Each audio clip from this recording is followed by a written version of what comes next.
Hi, this is Michael P. Coleman, Content Director for Brother Be Well. Thanking you for checking out this series, this trauma and healing series brought to you by Blue Shield of California's Blue Sky Initiative.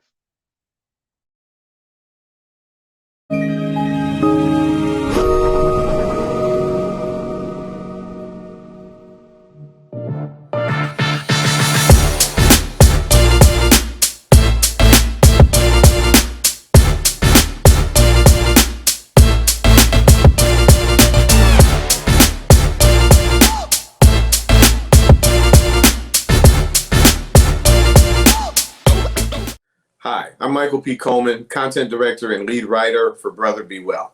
Today, we're sitting down with Justin Martinez. He's a youth advocate, he's a Brother Be Well content contributor, and he's a young man that's got an inspirational story of trauma, resilience, and recovery. Justin, welcome. How you doing today?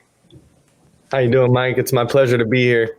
Great to be here. We've had a couple of conversations already, so I'm eager to just keep it going. You've got quite the story to tell here. Yeah, let's do it. And specifically, when I think about resilience, you're now one of the people I think of right away, Justin. You're the first in your family, if I've got this right, correct me if I'm wrong, but you're the first in your family to graduate from high school and go on to college. Is that correct? Absolutely, yes. It's often, my experience has been anyway, that it's hard to be the first to do anything. It's very hard sometimes to be the first at anything. Yeah. And you wrote that in doing so, I'm going to quote you, you said, "I changed the trajectory of my family's history." Those were such powerful words. I'm wondering why it was important for you to do that. Yeah, great question, Michael. It was very important for me to break the cycle in my family. And I did a lot of studying through my lineage, my grandparents and my uncles, my aunts, and realized that no one in my family or in my lineage has went to college. So I felt like that was the best way for me to break the cycle and set a good example for my siblings. I always wanted to be someone that they were proud of and that they look up to, along with myself and for my family, my parents, and everyone else. So in doing so, school was the way I found healing as well.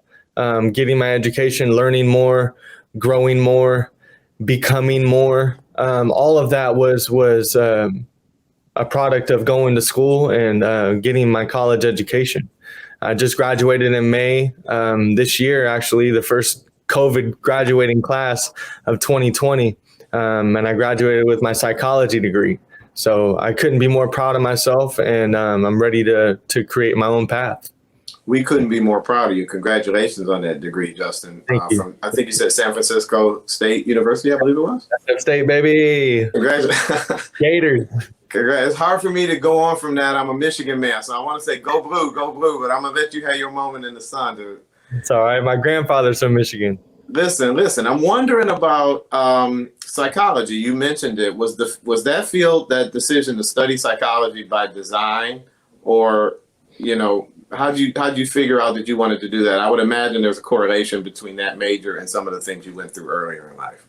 Yeah, from high school to graduation, it was 12 years for me to get that 4-year degree. And I didn't know what I wanted to do at first. That's why it took me so long. And I changed my mind and I quit school twice and I just couldn't pick anything. And then, psychology found me. I like to say psychology found me. I took one of the core classes, the introduction to psychology, and I fell in love with it.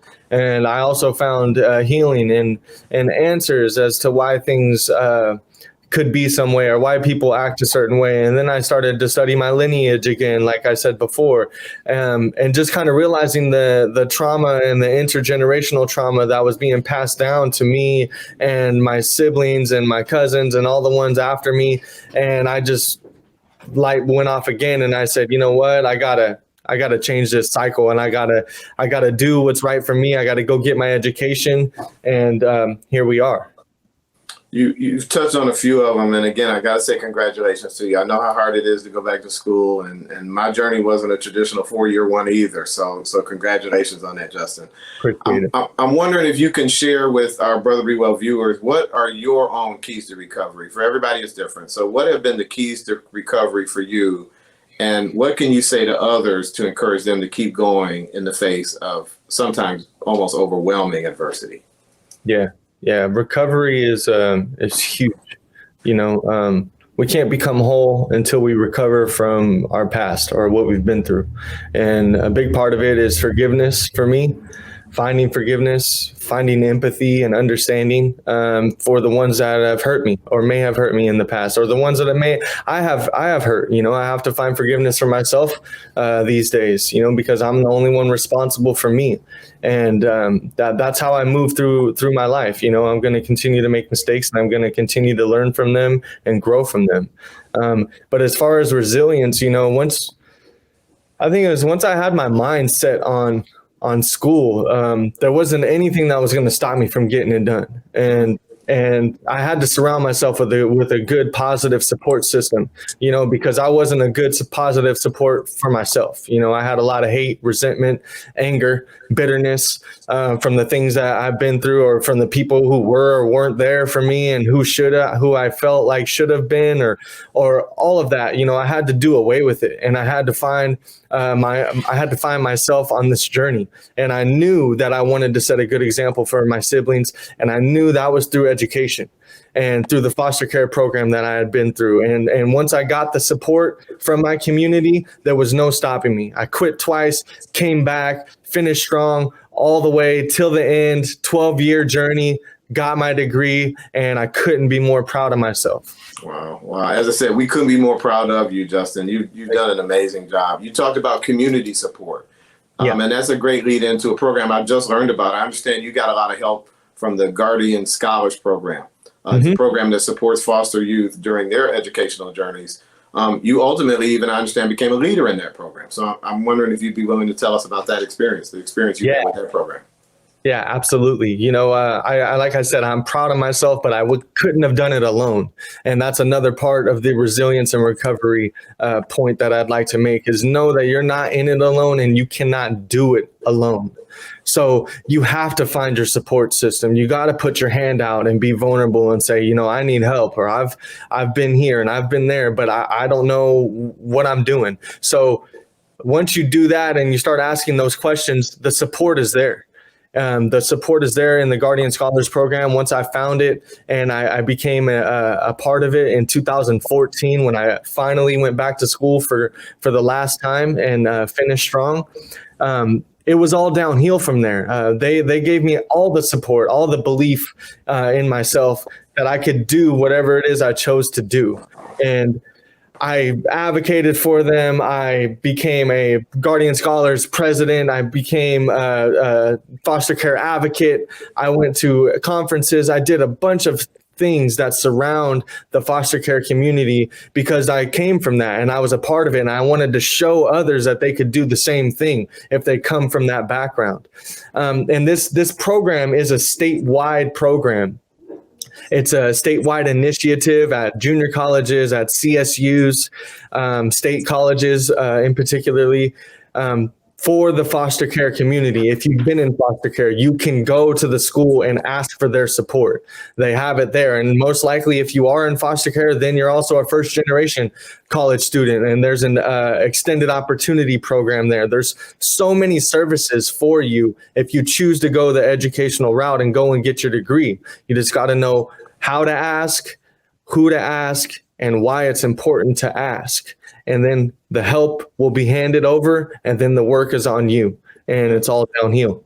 And so for a student right now in school, they can go to their student services office and just ask about the Guardian Scholars Program, and then the school will point them in the right direction.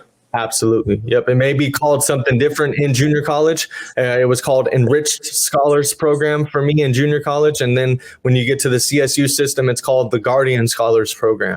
So just ask for your support for foster care, first generation college student, and your ethnic background. There's so much to put in there. Just ask for help.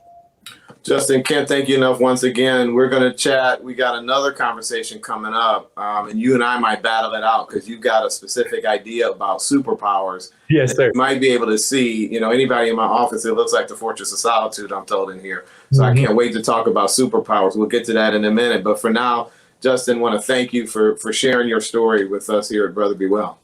It's been my extreme pleasure, Michael. Thank you for giving me the space to talk. And if you are interested in hearing a little bit more about what Brother Be Well is up to, go to the website mentalhealthca.org. You can find all kinds of resources there, updates on what we're up to. You can even subscribe to the magazine for Brother Be Well. In the meantime, while you're doing all that, I want to just say once again, I'm Michael P. Coleman, Director of Content for Brother Be Well. And until the next time I talk to you, you take care of yourself and somebody else. Bye-bye.